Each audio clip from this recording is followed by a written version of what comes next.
I was born in Madras. My mom was a teacher, and my dad was an officer on the telegraphs, railway telegraphs.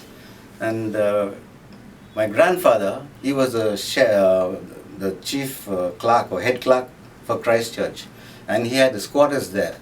So my mom's parents, my mom and all her brothers and sisters were born in that quarters in Christchurch. So I was born in Nursingpuram and grew up there, and from a child I had this inclination to be a musician. My dad bought me a small ukulele, yeah, and in very quick time I learned to play a few chords. And my house in Nursingpuram was like the headquarters because my uncles were all musicians. You may know Lancy Peters, who is my mom's brother and has 3 sons who are great musicians. That is Carl Peters, Keith Peters and Maxie Peters. So you can see that musicians run in our family, and that's how I became a good musician, and my cousins followed me on. I got married in 1967 to a girl named Betty Gabriel, now Stephens, and her father was a musician also.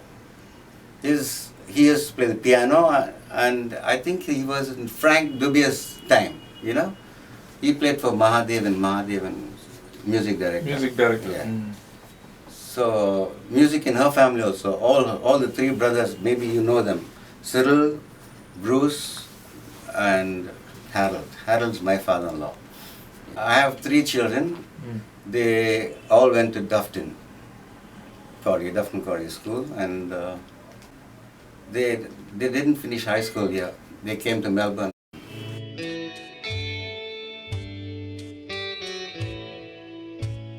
When I was finishing my high school, I was ready to play in any band. I joined Harry Pinto and his Rhythm Rockers.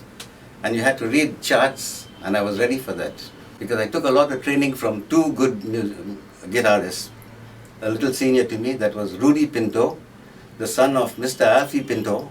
Alfred was one of the pioneers in jazz guitar. He played in Gymkhana Club. And another musician is Lancy Abreu, who was from Georgetown, and I learned a lot from him also. And of course Tommy also, he was my senior, so when he came down from Trichy and started his band Caravels, I used to learn a lot from him also. There was a lot of competition going, all we were youngsters, and that time there was serenading and all that, you know. And Ian Harvey, who, poor boy, he died, was there, and our town was full of musicians, professional, Mr. DeMello, Mr. Cardoza, Mr. Noel Peters, Mr. Rodriguez, Mr. Pachico, Mr. Pinero, all musicians. So we were surrounded by musicians.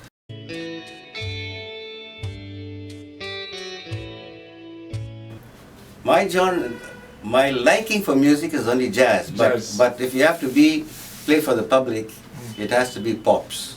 Otherwise you could never survive. So while I was playing in all the restaurants in Madras, in Chola, in Sudarshan's, now it's Ambassador, Savera and Connemara, we had to play pop songs. From high school I joined Harry Pinto, and after Harry Pinto I was with him for 2 years. Then I joined Gymkhana Club, and I was there for 2 years. That was the last permanent band in Gymkhana Club. There were a lot of bands coming down from, I think, Dalby, Mr. Dalby, and then I sat in with Mr. Pachico. He was my band leader. Then they closed the band in Gymkhana Club. Then I joined Palm Grove with Tommy Menezes, and we were the band which opened that hotel. It was brand new.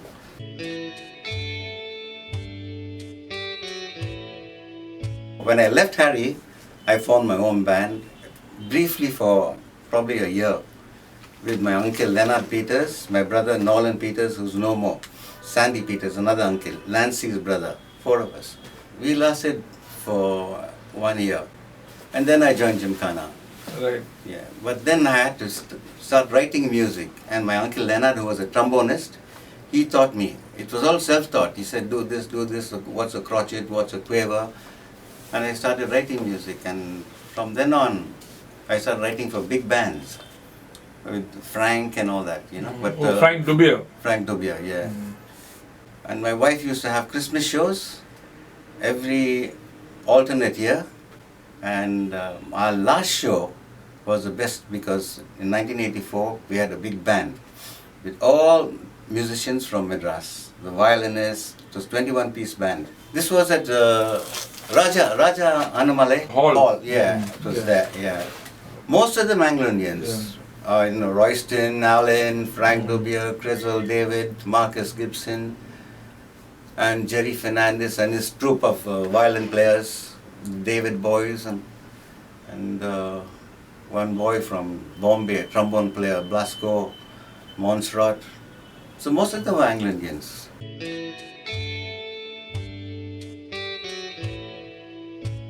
I'm only wishing that more Anglo-Indians could be musicians. Now, the other day, I went for a jazz workshop and at Musical, and it was headed by Donnan Murray. So I just walked in to listen to, he was instructing all these, the auditorium was full house, and I was standing at the back and listening. The moment I entered, he says, let me stop with all my instructions about pentatonic scales and all that, because we have someone at the door. And he all turned and said, that's Monty Stephens, just come from Melbourne. Come up. Straight, he called me on the stage and said, now you can play something. And I played something with him, and then Donnan explained what I did to the students. But disappointing was, there was not one Anglo-Indian, not an Anglo-Indian musician there.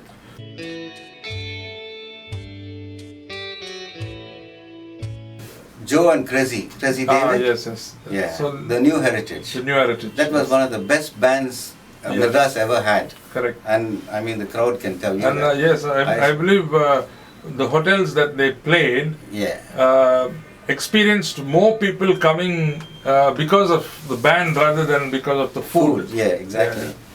And every year we signed a contract, and it was always 2 years, not 1 year. 2 years they stretched it, because they knew we were good and we pulled the crowd in. Yes. Yeah.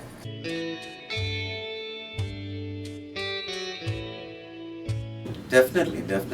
I'd love to do that. I don't know, people may have forgotten me. It's 31 years since I left. So that generation is gone. But I meet a few people in Melbourne, and they say, man, I remember you playing in, I was a judge for a show there, some contest, and they asked the judges to play. That is Joe, myself, and Ronnie Pinto. And we played during the intermission, and we turned that stage upside down. And those boys still say, I remember that show, man. You're really good. Yeah.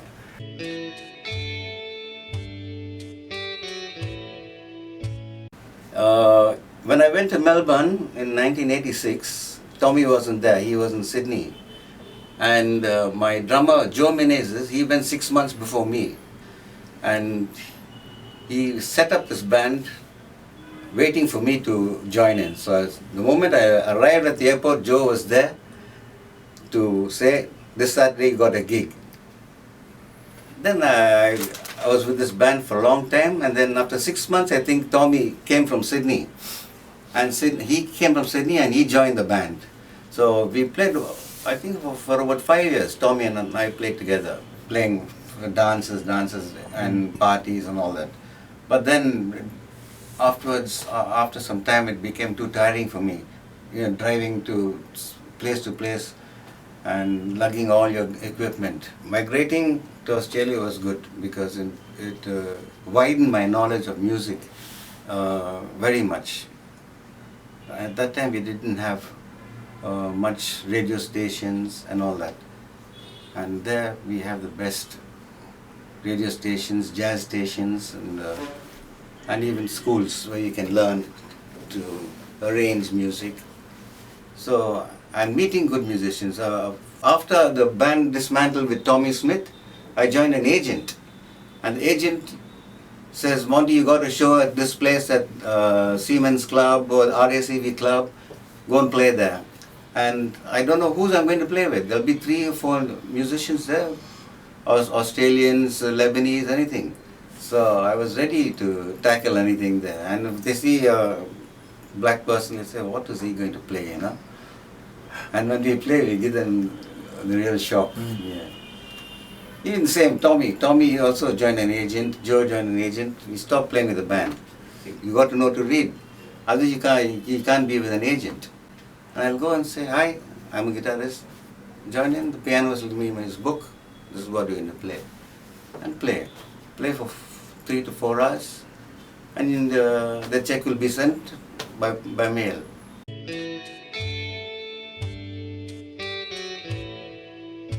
In my 20s, I listened to George Benson a lot, and his early playing, you know, and he was a solid jazz guitarist. You may know him. So I was wondering whether I'll meet him one day. And when I went to Melbourne, I went for his concert, and after the concert, I went and told the security I'd like to meet him. I'm a great fan of his. And I said, okay, wait for a minute. And then he didn't say no at all. He says, bring your daughters in also. And he took out a snap of George.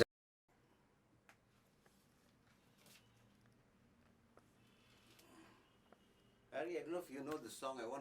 Harry, I don't know if you know the song, but this is a song my parents used to sing, and my grandparents, my uncles and aunties.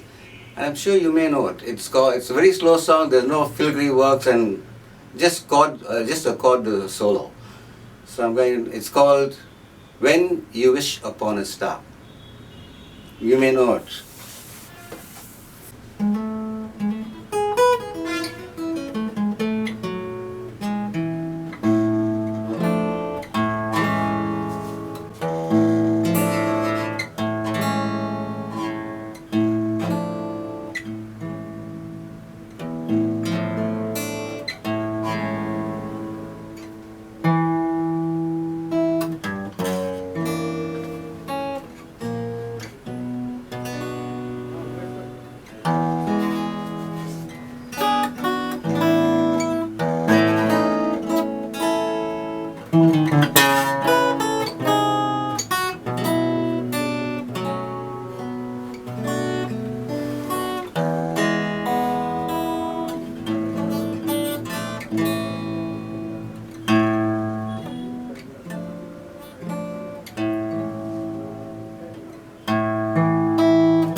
Bravo.